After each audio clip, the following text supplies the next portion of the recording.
ഞങ്ങളോടൊപ്പം ഈ സ്റ്റുഡിയോയിൽ എത്തിയിരിക്കുന്നത് ആളുടെ പേര് അദ്വൈത് തരുൺ ആണ്. പാല ഗവൺമെന്റ് ഹയർ സെക്കൻഡറി സ്കൂളിലാണ് ഹയർ സെക്കൻഡറി വിഭാഗം തബല വായന മത്സരത്തിൽ വിജയിച്ചു വന്നിരിക്കുന്നു. യെസ് അദ്വൈത്, എന്തൊക്കെയാണ് വിശേഷങ്ങൾ? ഓക്കെ, അമ്മമ്മ വന്നിട്ടുണ്ടോ? അമ്മമ്മ തന്ന ഏറ്റവും വലിയ ഉപദേശം എന്താണ് അമ്മമ്മേ? അമ്മമ്മ നല്ലോണം വായിക്കാം. അമ്മമ്മക്ക് ഭയങ്കര ഇഷ്ടമാണ് തബല വായിക്കുന്നത് ഭയങ്കര ഇഷ്ടമാണ്. അപ്പൊ അത്യാവശ്യം തെറ്റും കാര്യങ്ങളൊക്കെ പറഞ്ഞു കഴിഞ്ഞാൽ അമ്മമ്മ പറയുന്നത് അങ്ങനെയല്ലല്ലോ വായിക്കേണ്ടത്, ഇങ്ങനെയല്ലേ വായിക്കേണ്ടത്, അങ്ങനെയൊക്കെ പറയാറുണ്ടോ? ഒരു ജഡ്ജ്മെന്റ് ഒക്കെ നടത്താറുണ്ടോ അമ്മമ്മ? ജഡ്ജ്മെന്റ് ഒന്നുമില്ല. അമ്മമ്മയുടെ പേരെന്താ? ചന്ദ്രിക. അമ്മമ്മ സീരിയലൊക്കെ കാണാറുണ്ടോ അമ്മമ്മേ? സീരിയല് നല്ലോണം കാണുമല്ലോ അമ്മമ്മ. സീരിയൽ നന്നായിട്ട് കാണുന്ന ആളാ അമ്മമ്മ. ശരി, അച്ഛന്റെ പേരെന്താണ്? തരുൺ. Yes, okay. ആളാണ് ഗുരുനാഥൻ അല്ലേ? ഓക്കെ. അമ്മയുടെ പേരെന്താ? അമ്പിളി. അപ്പം അമ്മമ്മ, അച്ഛൻ, അമ്മ, ഈ 3 പേര് മാത്രമാണോ വന്നേക്കുന്നത്?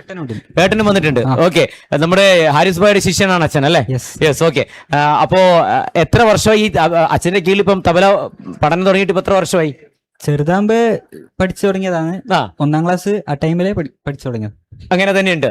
ഓക്കെ. ഇത് ഇങ്ങനെ ഒരു പരിപാടിയൊക്കെ അവതരിപ്പിക്കുന്ന സമയത്ത് അച്ഛന്റെ ഒരു പ്രധാനപ്പെട്ട കാര്യങ്ങൾ എന്തൊക്കെയാണ്? അച്ഛൻ എന്തൊക്കെയാണ് പറഞ്ഞു തരാറ്? അച്ഛൻ എല്ലാം പറഞ്ഞുതരും. പിന്നെ സൗണ്ട് ചെക്ക് ചെയ്യാനും കാര്യങ്ങളെല്ലാം പറഞ്ഞുതരും. ഓക്കെ. പിന്നെ അച്ഛൻ ജഡ്ജ്മെന്റിനെല്ലാം പോകുന്നോണ്ട് കൃത്യമായിട്ട് അറിയാം എങ്ങനെയാണ് ഇതിന്റെയൊക്കെ റൂട്ട് എന്നൊക്കെ അറിയാം, മാർക്ക് ഇടുന്നൊക്കെ കൃത്യമായിട്ട് അറിയാം. ഓക്കെ.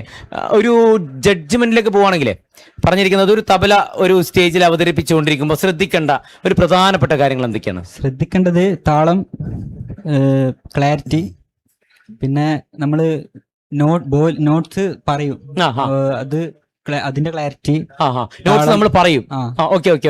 പിന്നെ വേഷം, ഇതിലെല്ലാം മാർക്ക് ഉണ്ട്. നമ്മുടെ ഒരു വേഷത്തിലും അതിന്റെ ഒരു ഇതുണ്ട്. പിന്നെ എക്സ്പ്രഷനിൽ ഒരു മാർക്ക് കൊടുക്കാറുണ്ട്. മുഖത്തിലുള്ള എക്സ്പ്രഷൻ ഈ നമ്മള് ചില ആൾക്കാരൊക്കെ ചെയ്യുന്ന കാണാൻ ഭയങ്കര രസമാണ് കാണാൻ വേണ്ടിട്ട്. അപ്പൊ അങ്ങനെയൊക്കെ ഓഡിയൻസിന് അതൊരു വേറൊരു ഫീൽ ആയിട്ട് ചെയ്യും അല്ലെ? നമുക്ക് ചെറിയൊരു ഭാഗം ഒന്ന് ചെയ്യാവോ? ഓക്കെ, ചെയ്യും.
ഇതിന്റെ നോട്ട്സ് എങ്ങനെയാ വരുന്നത്?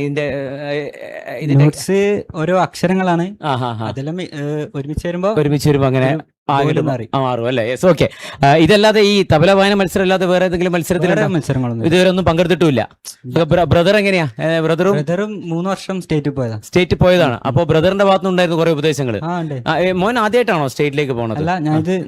നാലാമത്തെ പ്രാവശ്യമാണ് പോകുന്നത്. അപ്പൊ കൃത്യമായിട്ട് അതിന്റെ കാര്യങ്ങളൊക്കെ കൃത്യമായിട്ട് അറിയുന്ന ഒരാളാണല്ലോ അല്ലെ? സ്വന്തം താമസം എവിടെയാണ് മോൻ? താമസം മുഴക്കുന്നാണ് അല്ലെ? ശരി. അപ്പൊ എന്തായാലും പഠനവും നന്നായിട്ട് ഒക്കെ പോകുന്നുണ്ടല്ലോ. കുഴപ്പമില്ല. ഇപ്പൊ കഴിയില്ല, ഇനിയിപ്പോ ഇങ്ങനെ കുറച്ച് സ്ഥലം ഇങ്ങനെ കറങ്ങാ വിടുക. വേറെ എവിടെയെങ്കിലും യാത്രയുണ്ടോ? വേറെ എവിടെ ഉണ്ടല്ലോ? അവിടെ ഒന്നുമില്ല. അമ്മമ്മയോട് പോകണമെന്ന് പറഞ്ഞ കോട്ടയൊക്കെ പോകണമെന്ന് പറഞ്ഞോ? കണ്ണൂർ കോട്ടയൊക്കെ കാണണമെന്ന് പറഞ്ഞോ അമ്മമ്മ? ഇല്ല, അമ്മമ്മ കണ്ടായിരുന്നോ കണ്ണൂർ കോട്ടയൊക്കെ? ഒന്ന് കാണിക്ക്. എന്തായാലും ഫ്രീ അല്ലേ?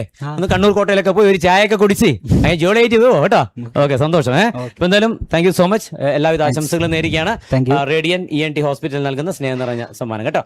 അപ്പൊ ഇനി സംസ്ഥാനത്തൊക്കെ പോയിട്ട് അടിച്ച് പൊളിച്ചിട്ട് പോവാം. ഓക്കെ, സന്തോഷം. അപ്പൊ എന്തായാലും വേദികളൊക്കെ മത്സരം അങ്ങനെ പുരോഗമിച്ചുകൊണ്ടിരിക്കുകയാണ്. തത്സമയ ദൃശ്യങ്ങളൊക്കെ പെട്ടെന്ന് തിരിച്ചു വരാം.